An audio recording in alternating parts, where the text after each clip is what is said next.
All right. So I think we are ready to go. And I want to try to do something a little different today from what we've been doing for quite a while now. And that is to speak a little bit less about the recent election, about Donald Trump. There will be plenty of time to speak about him when his new administration is in power, when we're watching it unfold. There will be time enough to analyze the election once we get better data in from more complete polls, or even better, the actual analysis of the election results. I, I am, as you know, concerned that democracy in the United States and in many other places in the democratic world is in a state of decay. And the election results that we've seen in the United States this year, to my mind, are evidence to that effect. And I want to spend some time pulling back from the details of 2024 and into the more long-term structural sources of democratic decline. The issue that I want to focus with you on for today, and then probably several further talks that we'll do together, the question of whether or not news will intrude and whether or not we will end up diverting ourselves. I don't know the answer to that question. But for today, and then for a series of talks as events permit, I want to speak with you about the media and democracy. And we've spoken a lot this year, really from the beginning until quite recently, about the economy. And I remain convinced that the level of economic inequality, the skewed distribution of wealth, the spread of economic vulnerability and precariousness in our society is driving a lot of the anger, the discontent, the grievance, the scapegoating in our politics.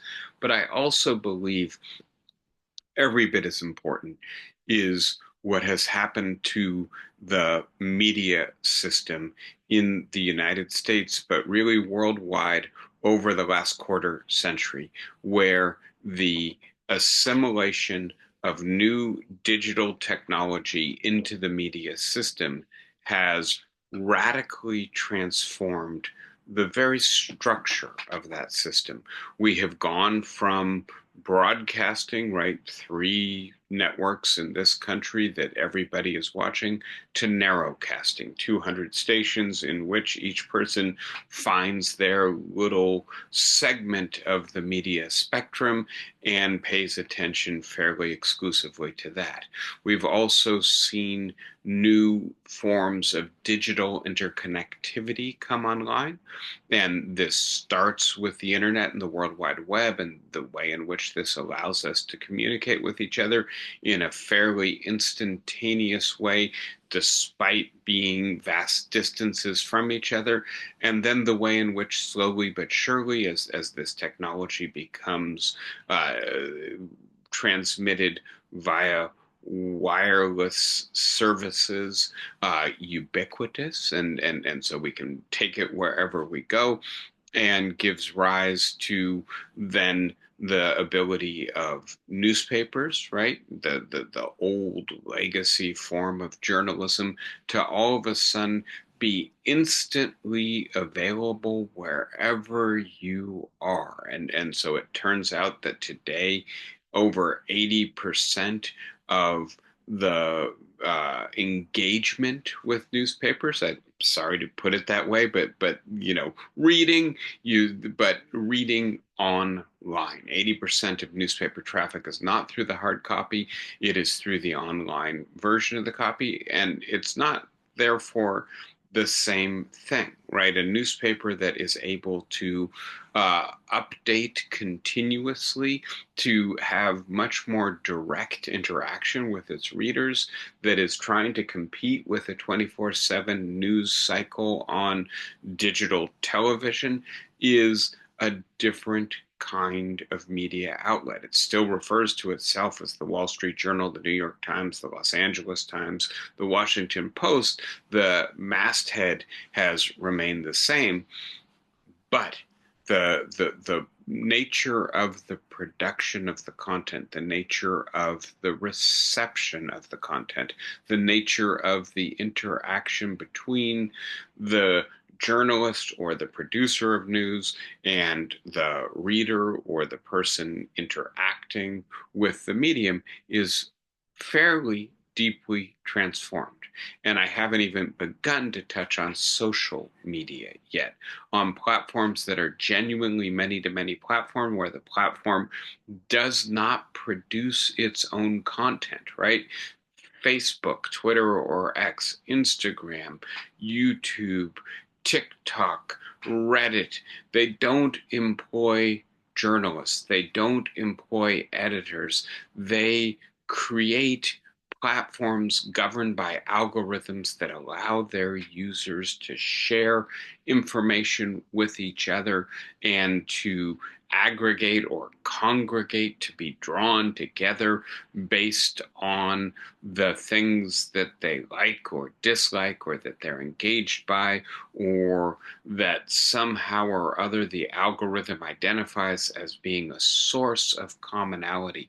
This is a different media system altogether than the media system of 25 or 30 years ago.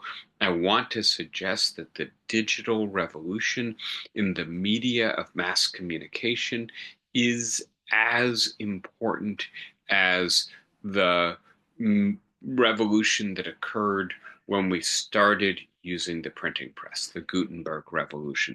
That this is something that we are in the middle of, so we're not discerning its full implications yet, but we are beginning to feel it. I think we're beginning to see it in our politics, but also in our broader culture.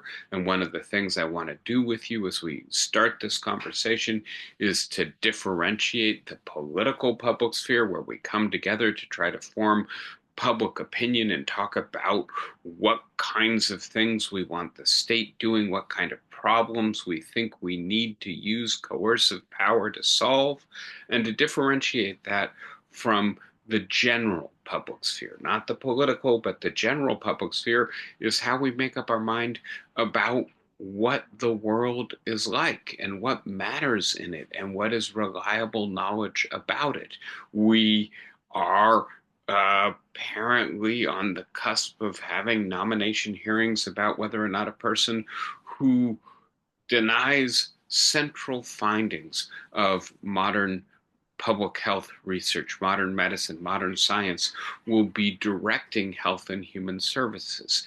The way in which we decide, are vaccines safe, effective?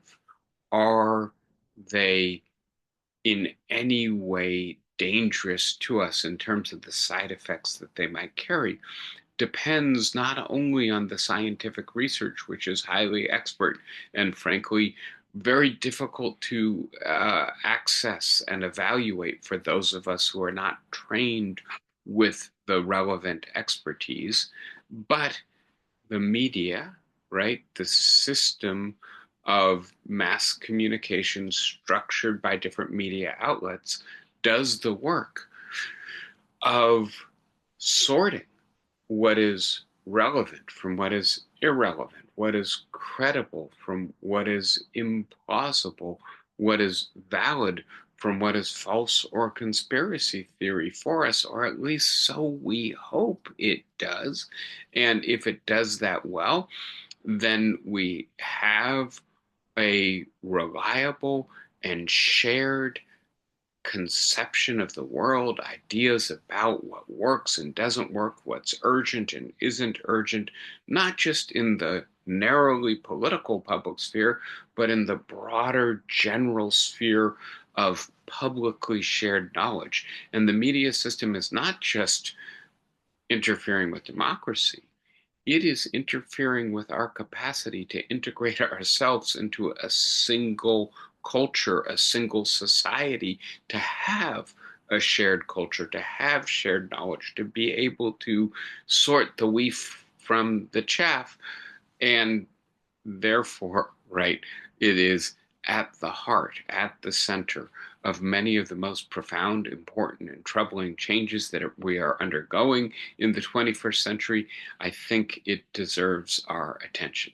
So I have two images on the board, one of which is familiar, at least I've used it before with you, another of which is new. So I'll start with right, the Currier and Ives, the famous lithographers from the second half of the 19th century, right? Their posters hung on many people's walls. Their books were among the most popular of the 19th century, and this is actually one of their most popular images, The Progress of the Century, printed in 1873.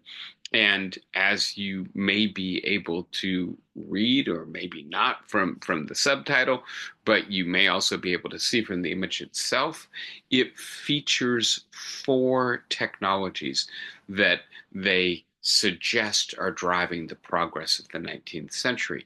And the first, and I think the one that is given central importance, is the so-called lightning steam press. And this is, you maybe have seen this in movies, something like this, not Benjamin Franklin's hand crank press, right? This is a press that is run by a steam powered engine that churns out page after page after page, can print thousands of newspapers per hour, is part of the revolution in mass media technology, that is part of the most important knowledge revolution of the 19th century, that is a democratizing and progressive force. At least so Currier and Ives want us to believe, but I believe that that is not a particularly controversial claim to make. There's also, right, a telegraph operator in the middle of this. I'll say very quickly, right, 1873, we're 10 years after the Gettysburg Address by Abraham Lincoln, and people focus on that address in part because of what it says about the transformation of media technology, that an address given in Pennsylvania can basically reach California and Ohio and Florida, all more or less within a day or two, because it's being transcribed and transmitted telegraphically and then reprinted in mass circulated newspapers. I will point out, right, we've started celebrating Juneteenth as a national holiday. Juneteenth is the day in which the final rebel troops of the South surrendered, and therefore the day in which, in a sense, the authority of the North to abolish slavery nationally was acknowledged in every corner of the country. And please note that it is about 2 months after the official end of the Civil War that the knowledge reaches the soldiers in Texas. Yeah, it's time to put down arms. Actually, our side has surrendered. The idea that in the 20th century, or especially the 21st century, 2 months could transpire between a major world event and some of the players in that event figuring out that something transformative had occurred, I think is no longer conceivable, right? That delay, knowledge travels instantaneously in the 21st century. And we are faster than the telegraph, but the telegraph is the beginning of this idea of, well, those distances just don't matter so much anymore, and that integrates us as a nation. It pulls us together such that Lincoln's Gettysburg Address or Lincoln's assassination become genuine events of national simultaneity. We're all witnessing it. We're all coming to understand what happened and its significance more or less at the same moment. And it begins to integrate us as a country in a way that, frankly, we hadn't been. It begins to diminish the significance of regional or local or state identity relative to national identity. These are deep, profound cultural changes with real political significance as well. All of this condensed into this one little image. And by the way, it's not over yet. Please note you've got both the steam engine and the steam boat in the background to this scene. And again, these are technologies of mass communication, the communication of people, the communication of goods, the beginning of the construction of a national economy in which, right, the economy is genuinely integrated, not simply local or regional, in which people have much more easy forms of moving from region to region, from place to place. All of this is, it seems to me, integral to the transformation, the structural transformation of the economy, of the society, of the culture, of the politics of the 19th century. It's all driven by new technology, much of it so-called intellectual technology, technology that allows us to communicate with each other, to commemorate what we know, to transmit our knowledge to each other. And this technological transformation of the 19th century, I want to basically agree with Currier and Ives, was progressive, right? Certainly was economically enabling of a much more productive economy, much greater environmental destruction, much right greater exploitation as well. But ultimately, it more than quadruples the human lifespan. It allows us to basically escape cycles of famine related to drought and crop failure. It allows us to ultimately become much healthier in addition to living much longer. Our health spans increase. There's a lot of progress associated with this technology.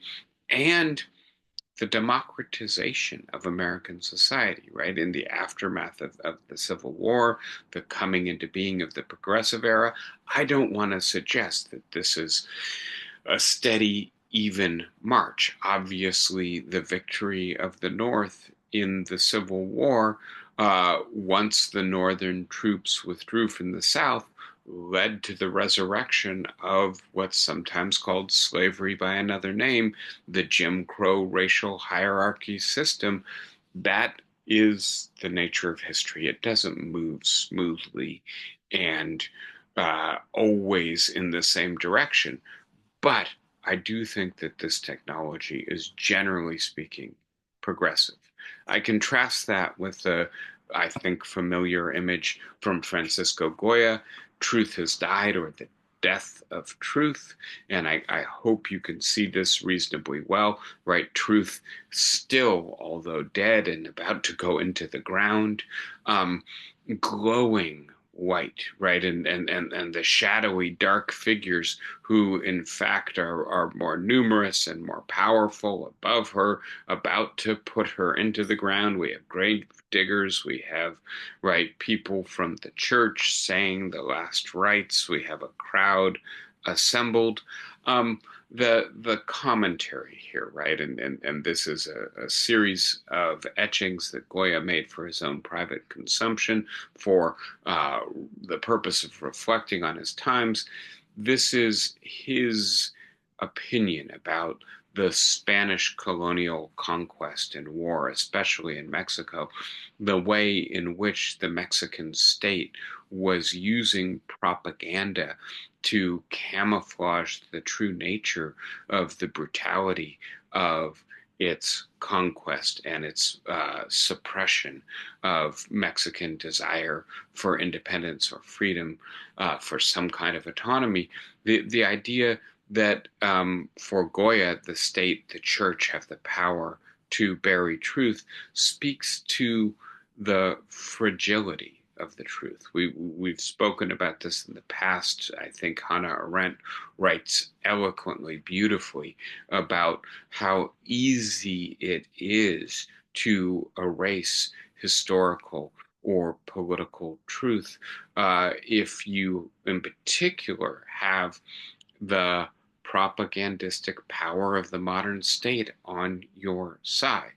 And I do think that we are in a moment of technological transformation that poses genuine risk for our capacity to create a common sense of truth that is at least plausibly connected to valid knowledge, knowledge that has been validated by communities of inquiry that are motivated by, organized around the pursuit of the truth, as opposed to propaganda, which is motivated by the desire to manipulate populations in order to get them to do what you want, behave as you want them to do.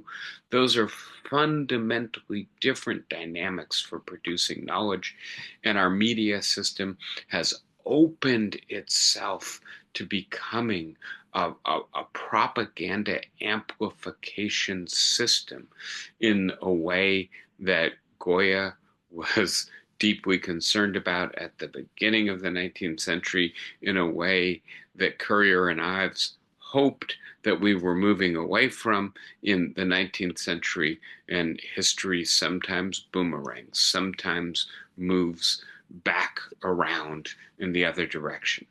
In order to start us out, and I know I've gone from beautiful art to way too many words on the page. As I look at the slide, I realize I should have broken this in two, with apologies. This again will be familiar. I'm just trying to orient us. And I want to start with some thoughts about how to think about the decline of democracy in the world today. And I state that as a simple fact. I am far from happy to be engaged in this analysis. As you are well aware, we're drawing to the end of 2024, a year in which more than half of the world voted in terms of population. Some of those votes more free and open, some of those votes more manipulated. But nevertheless, this was a year in which democracy was very much alive, and we could see, we could measure, we could test its health. And I want to say at the end of the year, especially with the outcome of the election in the United States, but also with India and France, and we could keep going, that there are growing signs that we are witnessing democratic decline, that many people are beginning to entertain the idea that perhaps this system of government that depends on lots of civil freedom, right? Freedom of speech, freedom of assembly, freedom of association, freedom to protest, freedom to petition, freedom to vote in order to hold the government accountable to its people for its action, that the rule of law, freedom of press, independence of the judiciary, that all this stuff, well, it worked reasonably well in the 20th century, but it's not helping us to solve our urgent problems in the 21st century. Maybe it's time to recognize that it has lost its relevance, its efficacy, and to begin to explore other possibilities that generate greater power, greater capacity, or at least that is the hope. And so the first suggestion I want to make is, when we experience democratic decline, we have to not just focus on what we had and what we have, right? That the contrast between maybe the high watermark of democratic progress. And I don't know where you locate that. Maybe you locate that in the first decade of the 21st century. Maybe you locate it somewhere in the 20th century. But a period that you could, I think, credibly view as representing some kind of democratic progress. And of course, the metric itself is controversial. What exactly is democratic progress is not something we all agree on. Do we measure it economically? Do we measure it in terms of greater inclusion and tolerance? Do we measure it in terms of the responsiveness of our institutions? There are a variety of different lenses, and depending on which lens you use, you may see progress or decay occurring simultaneously or in different time frames. But having said that, right, there's, I think, pretty good evidence that in many of these dimensions, progress was being made. I mean, I think if you just think about the United States here for a moment, and you think about the fact that at the beginning of the 20th century, the vast majority of African Americans lived in states where they were legally terrorized by the state itself, and where the state, in fact, not only turned a blind eye, but often authorized the extra state, extrajudicial terrorization of the Black population. If we think about the fact that at the beginning of the 20th century, women couldn't vote. In most states, it was still a perilous enterprise to try to organize a union. We had almost no national regulations for safety of any of the products that we consumed from our increasingly national and complex economy, that we had very little by way of protection of freedom of speech, but a lot by way of protection of freedom of contract. I could keep going, but in all of these respects, I think the change from the beginning of the 20th century to, and then pick your moment, the 1960s, the 1970s, the 1990s, the early 2000s, is clear. And then we have fallen down, right? We've stopped making, it seems to me, the kind of progress that you can trace in each of those dimensions over the course of the 20th century. Over the last decade in particular, we've seen mainly backsliding, decay, decline. And it's not the case that our institutions are collapsing, but it is the case that they are being slowly degraded, and that the results are being felt not just in the election in 2016 or 2024, but in many spheres of life on an ongoing basis. So, in thinking about that process, which I've just tried to define for you a little bit, one of the things I think we have to be careful to do is to differentiate between there was a high water mark and now we're going downhill. That's backsliding, decay, decline. Does that mean that the high water mark was democracy fully achieved? And to get clear about that, I want to reiterate something we've talked about together before, which is this idea that there is a gradient of tension, a degree of distance between what we think democracy means and how democracy is currently institutionalized.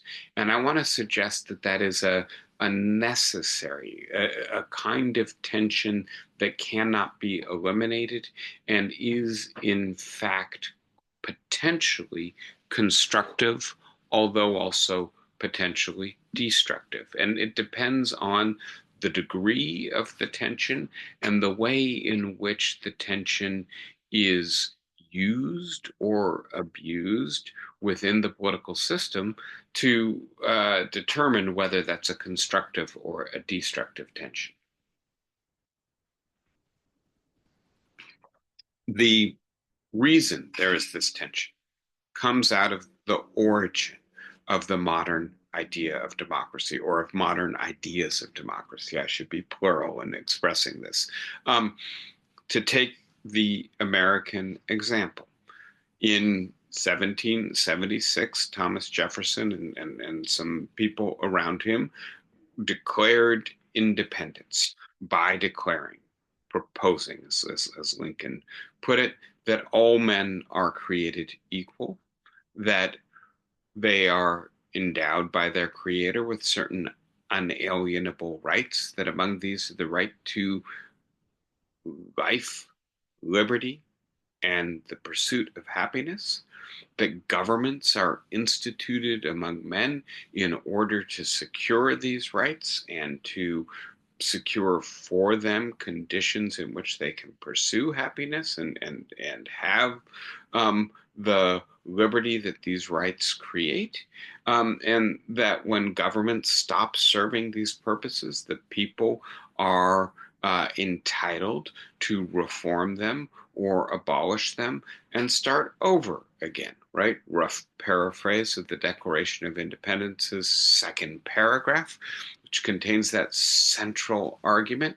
And look, we know that this document drips with irony and hypocrisy. Thomas Jefferson was, of course, a slave owner who wrote in his notes on Virginia about the inherent inferiority of Africans, and yet who apparently was deeply in love with, for much of his life, an African American woman who was his slave. Why did Jefferson pen those right glowing lines when obviously his life was led in a way that indicated that he didn't fully subscribe to them? He didn't act on their basis. And here I'll say, well, the answer is quite simple. It's because he was trying to motivate a revolution.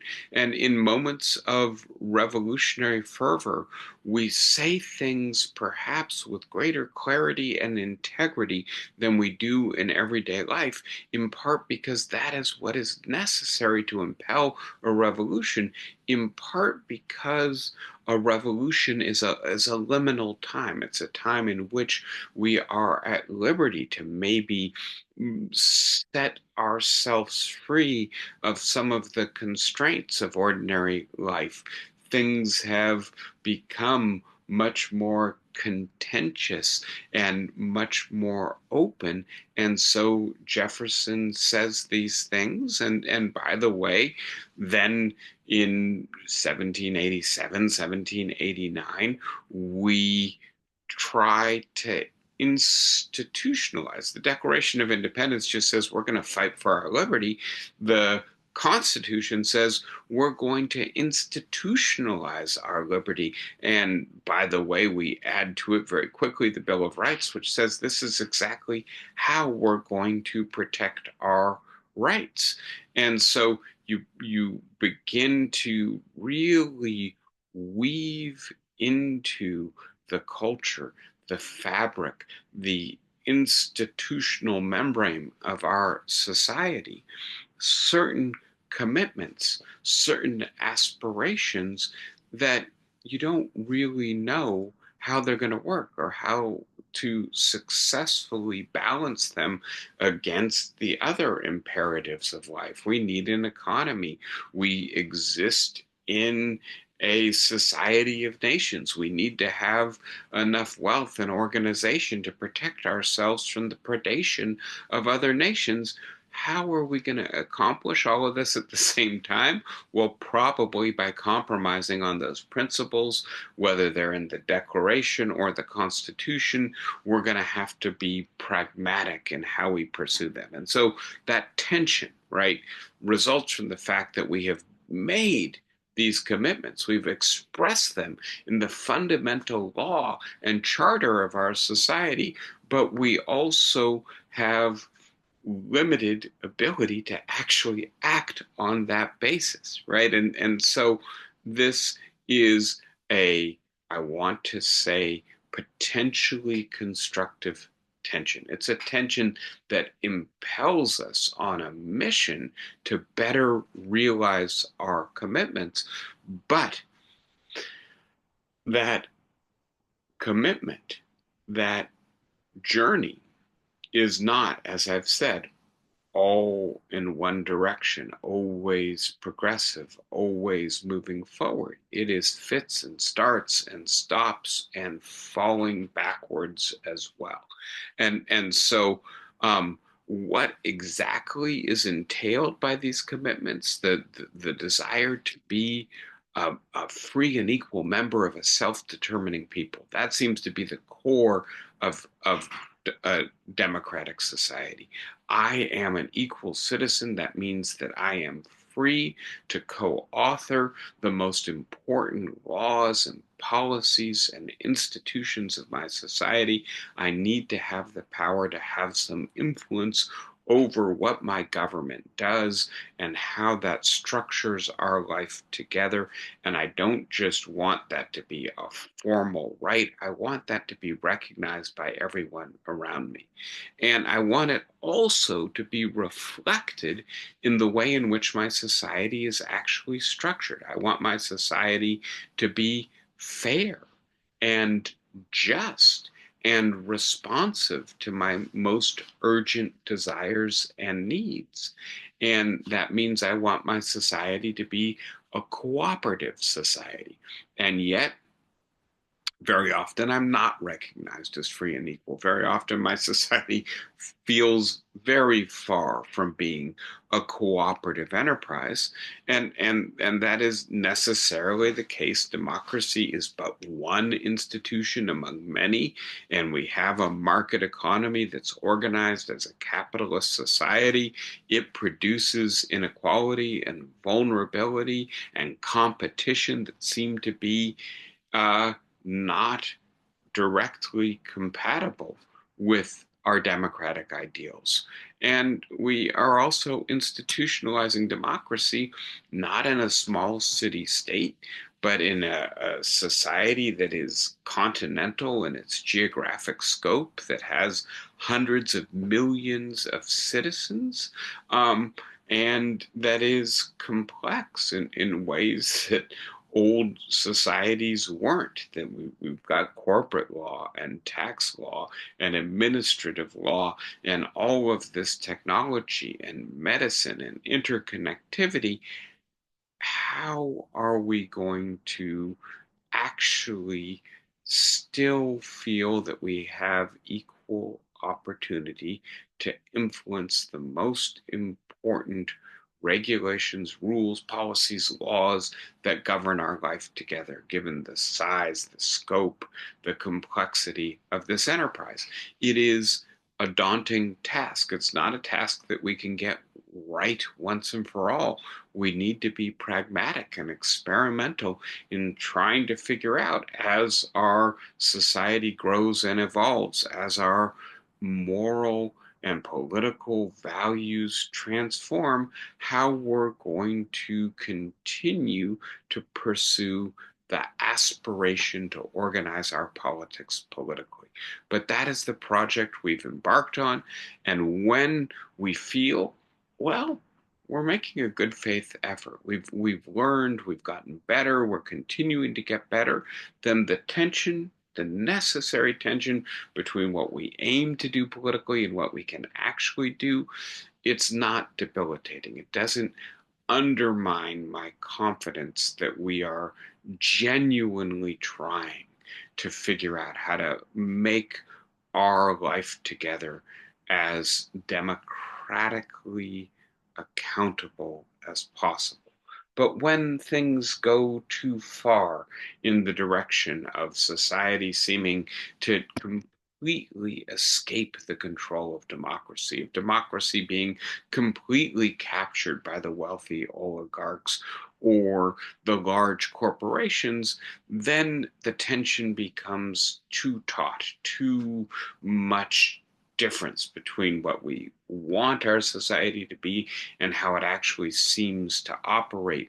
We end up distrustful or alienated or angry, and maybe we look for scapegoats, maybe we look for people to blame. To put this in as simple a language as possible, I think we need to maintain this more complex understanding of democracy as an aspiration, as opposed to an institution that we had and then we lost. Democratic decay means that the effort to institutionalize democracy, as opposed to being one that is producing gradual progress, has stalled and is maybe falling backwards. We need to resume the march of democratic progress, but to do so, we also maybe need to recognize what we had, what's begun to decay, was not democracy. It was our current effort to get as close as we can to an ideal that we know is in essence impossible to fully realize. And part of the reason to maintain that more complex understanding of what democratic decay actually means is so that we can, on the one hand, set our sights in a way that is as productive as possible. Let's not just try to get back to what we had. Let's try to move forward to where we should be going. We've fallen off that path, but that path hadn't reached its destination yet. Let's resume the journey.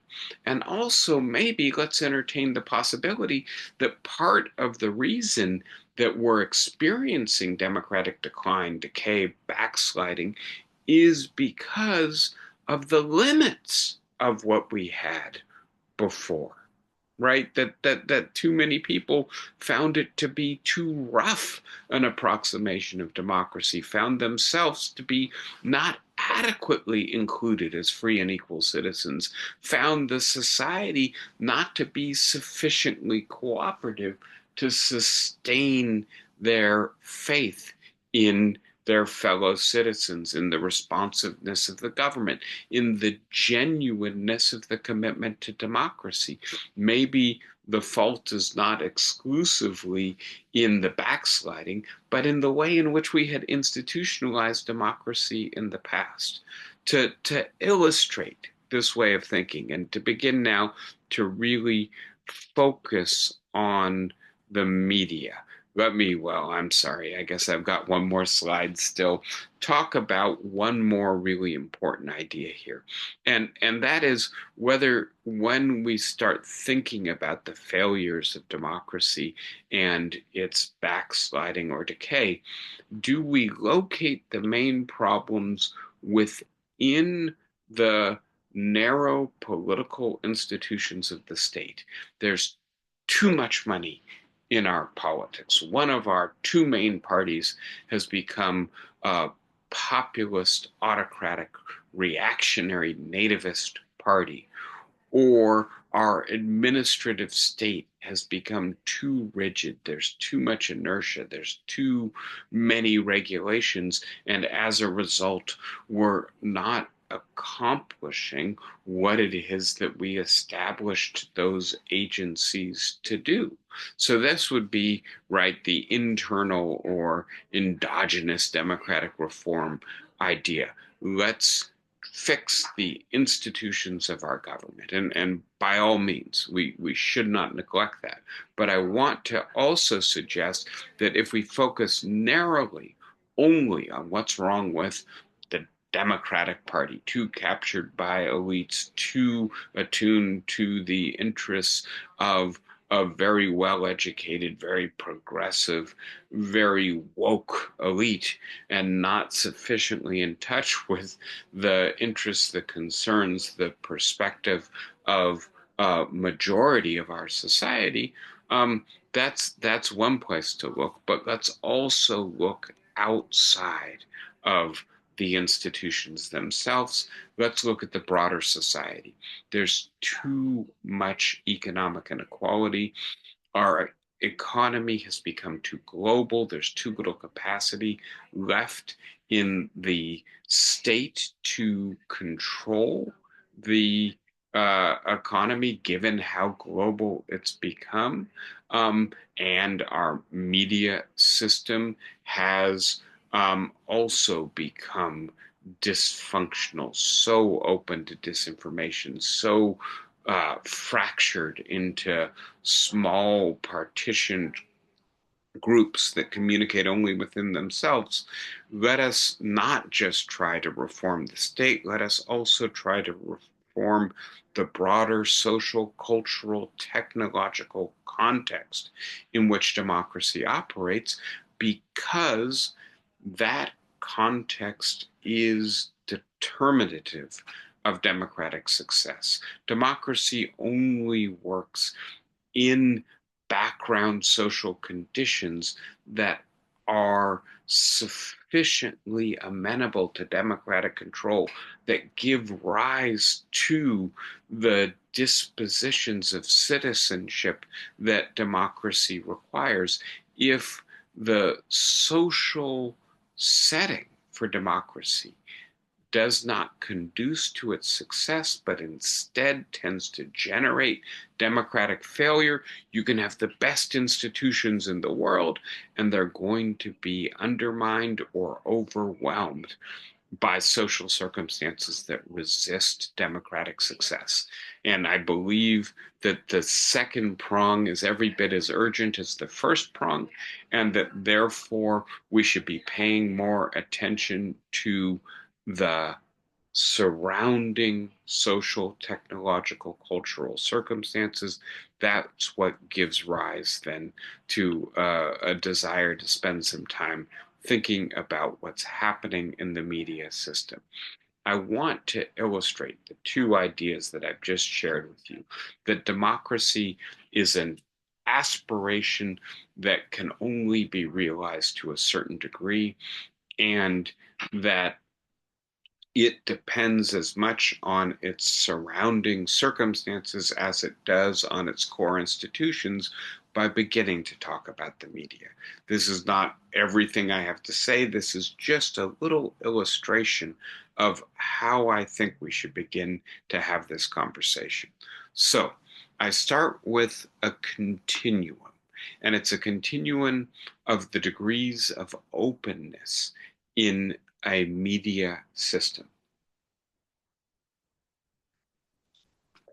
It goes from basically closed to totally open. And it has multiple points along the way.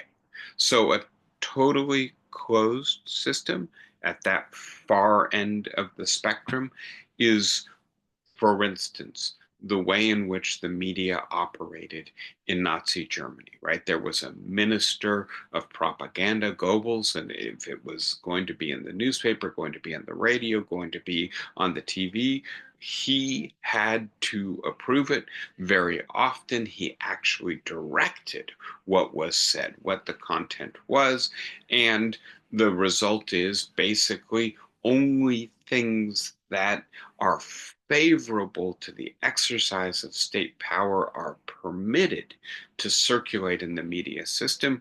Then we don't just have to focus on totalitarian regimes, we can focus on modern authoritarianism in China, in Russia. Today, in many other places in the world, the media system is basically managed by the government, controlled either directly through state ownership or indirectly through censorship or the persecution, the jailing, the poisoning of journalists who dare to be independent or critical of the state. And obviously, this is not what democracy needs, right? Democracy needs the public sphere and the way in which the media system organizes the public sphere to allow citizens to be independent from the state, to come together and form critical opinions about the way political power is being exercised. On the opposite end of the spectrum is a wide open media system. I've got a lot of language down here, right? But I'm talking about a system in which social media allow anyone to post anything, and whether the content that is posted by whoever the hell wants to post it circulates widely is not determined by editors who are trained professionally as journalists, by experts who have relevant knowledge. It's determined exclusively by an algorithm, right? A computer program powered by artificial intelligence designed to maximize user engagement. What keeps people's eyes on the screen determines what circulates or, quote, goes viral. And the result is that the stuff that is most inflammatory, that most makes you angry or hopeful or aggrieved, or that titillates you, that's salacious. That's the stuff that circulates because it turns out that that's the kind of thing we pay the most attention to. And the result is a public sphere that does not regulate the content of what circulates according to whether or not it's relevant. Does it matter that my cousin made the most beautiful pesto lasagna ever? Frankly, she thinks it does. I'm not quite so convinced, but why should it be on my media feed? If she really wants to share it with me, write me a letter, give me a phone call, communicate in a private way, not in a public way. Keep that distinction clear. No, our public sphere does not keep that distinction clear in the 21st century. And by the way, if my cousin thinks that fluoride in the water causes cancer, then she finds a very compelling way of telling that story with lots of graphs and diagrams that make it seem to be plausible, and some graphic, awful story about somebody who she claims is currently dying because of the fluoride in the water. Maybe that goes viral too. And it really doesn't matter that it's not at all plausible. That if you were to ask anybody trained in the relevant science, in public health, they could tell you it's too bad that the person that you're talking about got cancer.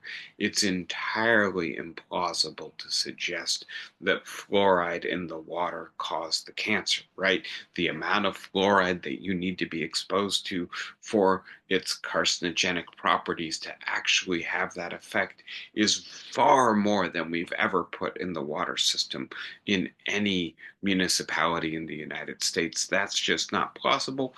But here it is, getting millions of views because people are concerned, worried, panicked. And that's what this new media system pays too much attention to. And so it too is not functional for democracy. I want to suggest that this middle range, and we'll talk more about it as we get further into this, but not just corporately controlled with narrow commercial gatekeepers. Maybe that's the media system of the 1950s in the United States. Not just a mix of corporate control and public media with professional journalists serving as gatekeepers, balancing, at least in part, the narrow commercial interests of those who own the media with their professional journalistic standards. That's maybe the media system of the 1960s, 1970s, 1980s in the United States, or even better, a mix of corporate control and public media with journalists, but also with other representative experts who convey their expertise and who are doing perhaps more systematic work trying to figure out what popular ideas and concerns and interests deserve public attention. Maybe that's even better as a media system. And still better, maybe would be one in which it's not just experts and journalists, but ordinary people who are able to get past some kind of editorial threshold. Yes, what they're saying is relevant. Yes, what they're saying is true or at least plausible. Yes, what they're saying deserves public attention, even though they're not experts. Experts don't have a monopoly on truth or insight or relevance. Let's open it further, but not so far that anything goes. And so if this is making sense, then I'm going to present one more diagram that I hope will really illustrate what I'm trying to convey today. And so I'm suggesting that we've moved from, right, a media system that had corporate control, but also professional journalists playing a editorial role, and that therefore was a good media system for a democratic society, for providing the architecture of our public sphere, but not a great, not a perfect media system. We could have been more open. Think about how long it took for the media to really pay attention to what was happening in the southern United States in the Jim Crow period. Think about how little attention the media played to white rural poverty for decades. Think about how long it took for the media to really begin to accurately report about what was happening in Vietnam. Think about, in particular, the way in which it took the better part of a decade for broadcast news to really start reporting on the very clear evidence of a correlation between tobacco use and lung cancer, despite the very strong evidence, in part because the commercial interest, because Philip Morris was providing so much advertising revenue for these commercially owned broadcast enterprises that they could effectively veto the news coverage for the better part of a decade, right? So not a terrible system, not as bad as a state-controlled media system, not as bad as the system we have now, but not an ideal media system. And so what this diagram tries to convey is that we have moved from a media system that was perhaps, well, let me put it this way. It had some important democratic attributes. It played some important functions for our politics and for our society, constructing common knowledge, common discourse, bringing us into focus on issues of relevance, but was also constricted in the style of speech that it permitted, but especially in the information that it conveyed to a system that is wide open and, in fact, worse for democracy. But that if what we're trying to do is to reform and repair the media system that we have in the United States right now, our goal should not be to move backwards to the old media system. Our goal should be to move to a more deliberative, a more responsive media system, a system that better contributes to the formation of genuinely democratic public opinion. And by the way, the technology that have transformed structurally this media system, the digital technology, the social media technology, the interconnection do open the possibility of a better media system, a better public sphere.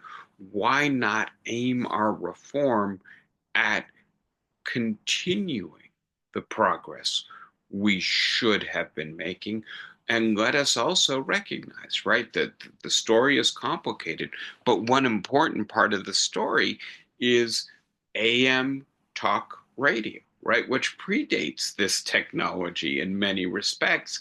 AM talk radio came online and came to be so influential in part because the mainstream broadcast media was not talking, was not presenting a style, a flow, a focus of information that seemed to reflect everyone's perspectives. Perhaps part of the reason we've moved from a more deliberative and responsive to a wide open but less deliberative and responsive media system is because of the limits, the narrowness, the pinched style and content of the old media system. Let us be honest about the fact that though we've declined, the reason we've declined may not be entirely due to the technology, but also due to some of the limitations of the previous media system. That's the overall framework, the way I want to approach these ideas in the coming weeks with you. I think I better stop there. I know I've used all my time. You've let me uh, fully develop these ideas. Thank you for giving me the opportunity to do that. Now I hope you'll have some questions, some comments, some thoughts. Let me know what you think about this approach and this topic. But also, if you have specific ideas or questions, I want to hear them as well. Who wants to start us out today?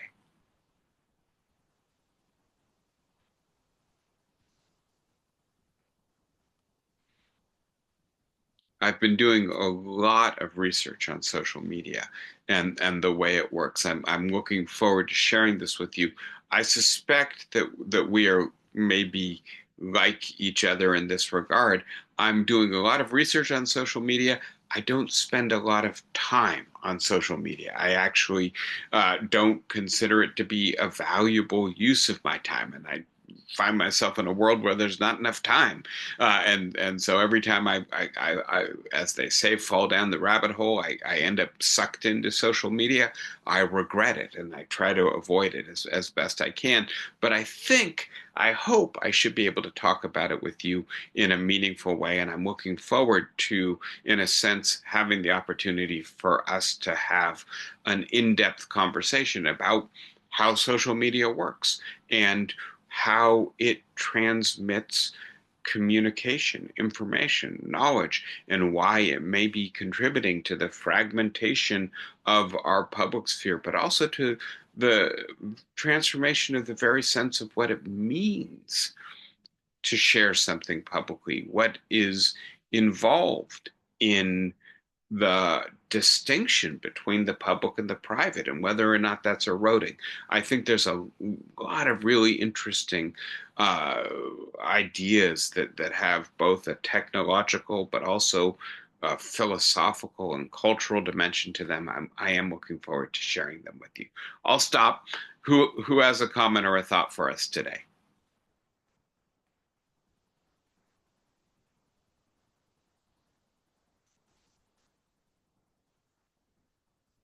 Go ahead, Barbara. You'll have to unmute yourself. Yeah.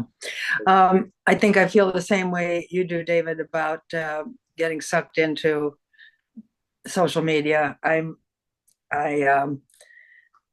get messages on my email that someone has posted something on Facebook, and if it's someone I know, I might go there, go to Facebook, or click on it to see what it is they've posted. But I don't have a profile. I haven't put in anything in about myself on Facebook, so I'm mostly a lurker there. But it's very easy, as you say, to go down the rabbit hole. And pretty soon I'm scrolling through reels and, little kids who wear glasses for the first time and can really see well.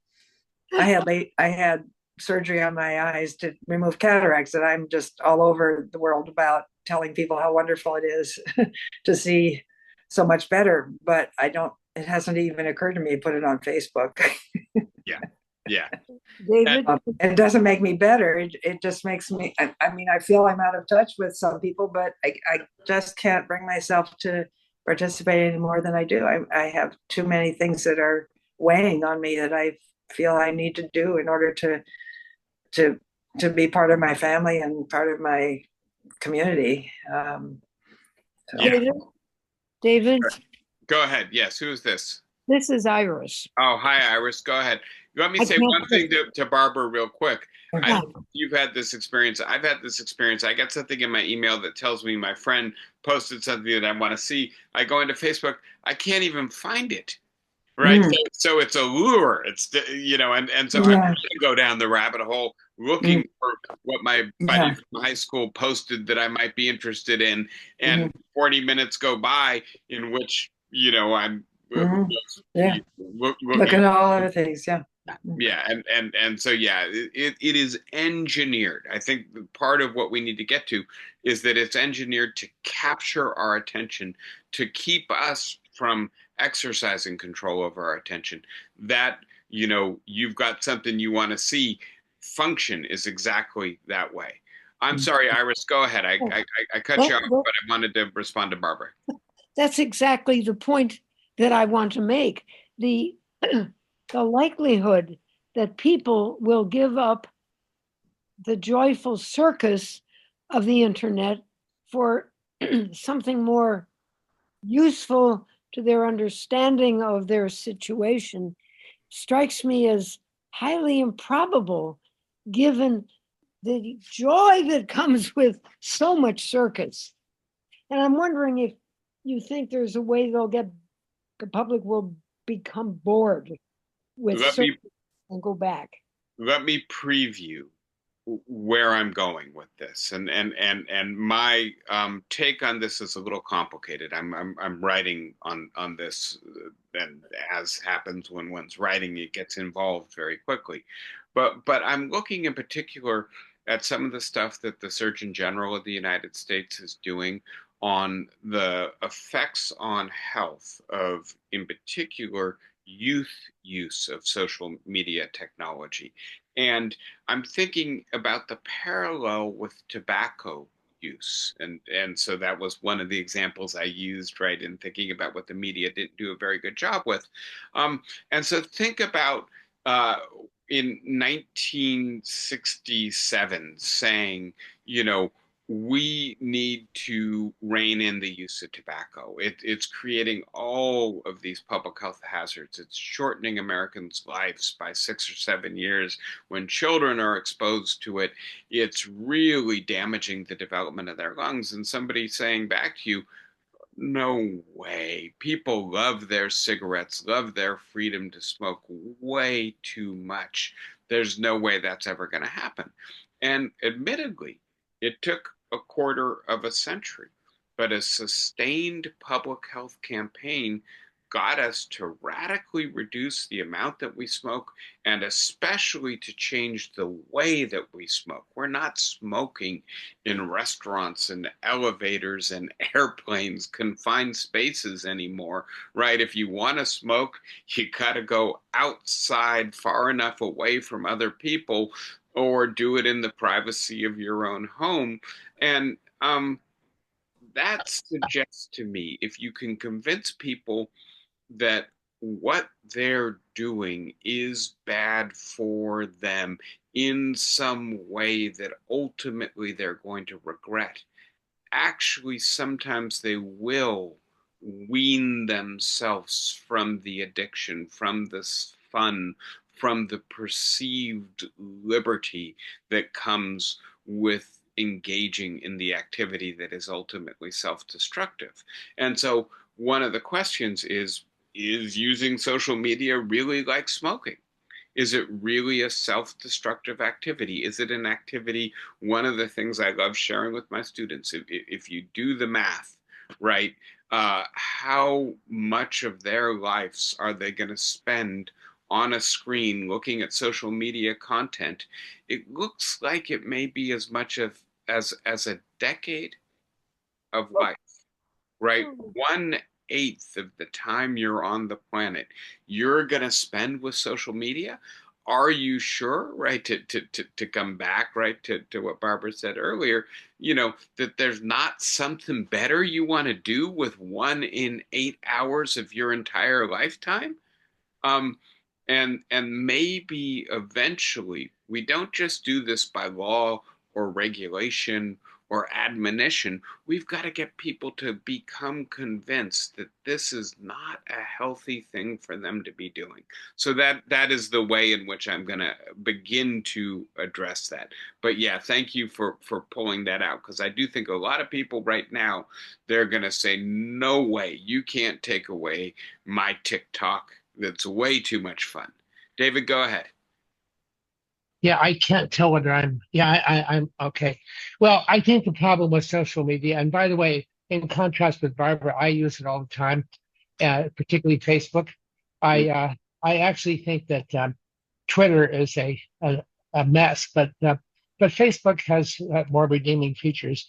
And the problem is, it's no longer social media; it's become propaganda media.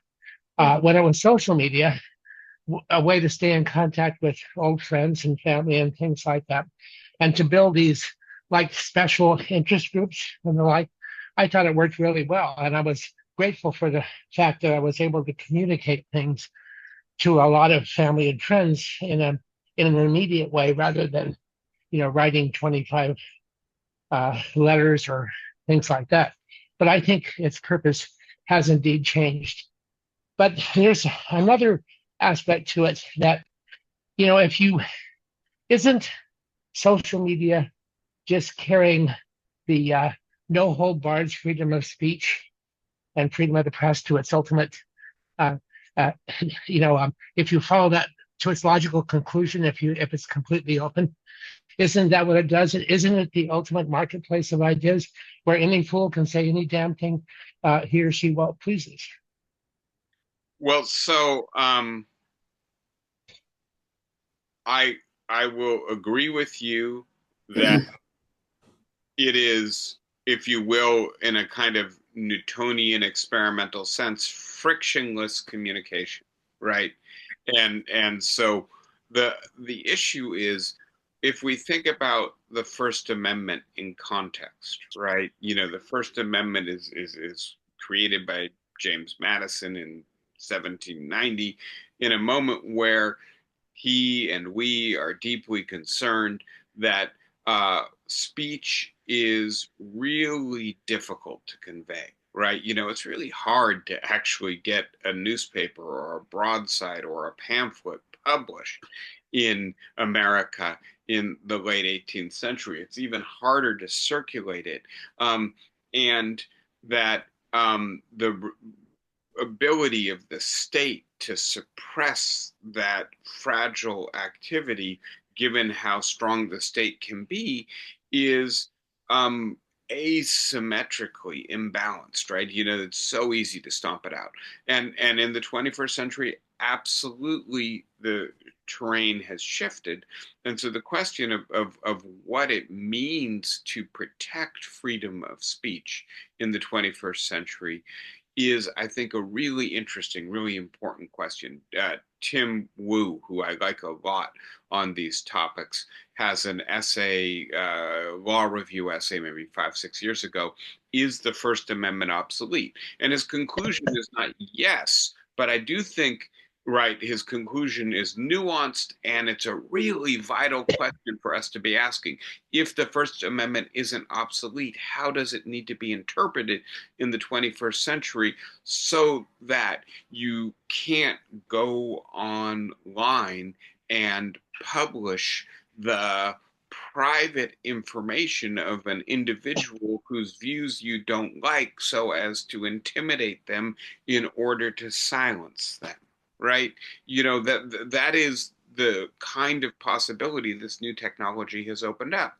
How is it that you can have meaningful conversation and freedom of speech, call it a marketplace of ideas, without the dissident view just being drowned out deliberately by the trolls who decide that's the person who we want to make sure nobody pays any attention to. And so let's just muddy the water so much that their views never see the light of day.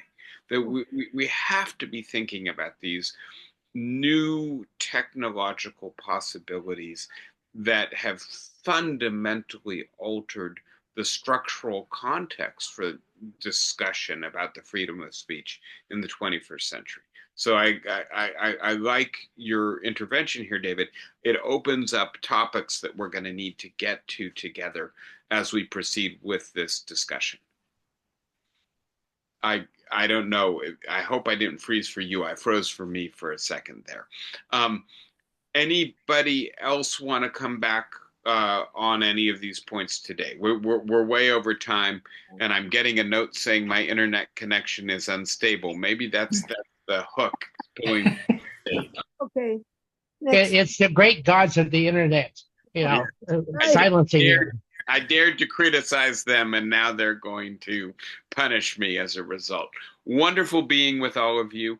I hope this is refreshing, interesting, intriguing, and among everything else, not Trump for a little while. So to be continued, looking forward to seeing you all in person in the new year and back online next week. Let's not curse the internet too much because it allows us to do this every week.